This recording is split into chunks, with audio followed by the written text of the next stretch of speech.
рахматуллахи ва баракатух.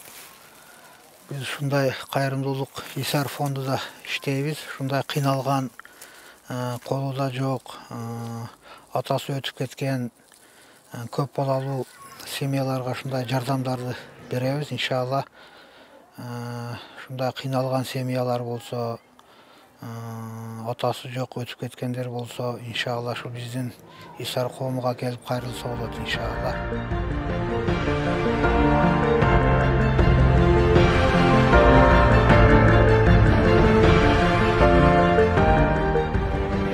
Миргүл деген кыздын 5 баласы бар экен.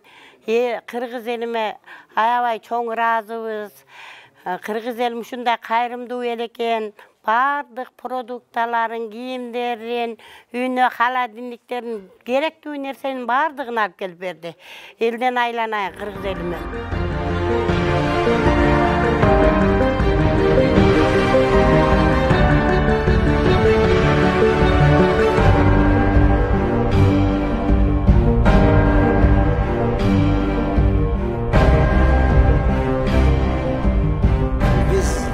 Бар екен, жұрт бар екен, Құда қаласа, жерге таштабайбыз балдарды.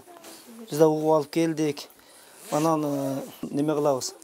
Біз жолго таштабайбыз. Исар деген фондко дайындалган. Ал фонд бая келип, эже көрдүңүздөр, бул жерде жүрүп күтүп. Ошо Куейттен келген коноктор бар экен, ошо кетти. Куда буйрса сага звонок кылышат, звонок кылып, Куда буйрса мына балдардын документин немесин сүрөттөн тияка жибергенден кийин ай сайын 14 000 сомдон, эми бул ушул бойдон эле токтоп калбайт. Мына кызың, чоң кызың 18ге чыккыча, Куейттен сизге жардам болтурат Куда кааласа. Анан биз деле мындай карап турбайбыз, биз деле таштабайбыз. Мына салып кой, Анан дагы неме кылды. Дагы бир Абдыкайым деген акебиз, ошо Кара Кулжалык. Мына Берибийди карындашым Кайрыл ака деген. Анан үйүң башталып калса, үйүңө да жардам беребиз. Аяк бягына колдон келишинче жардам беребиз.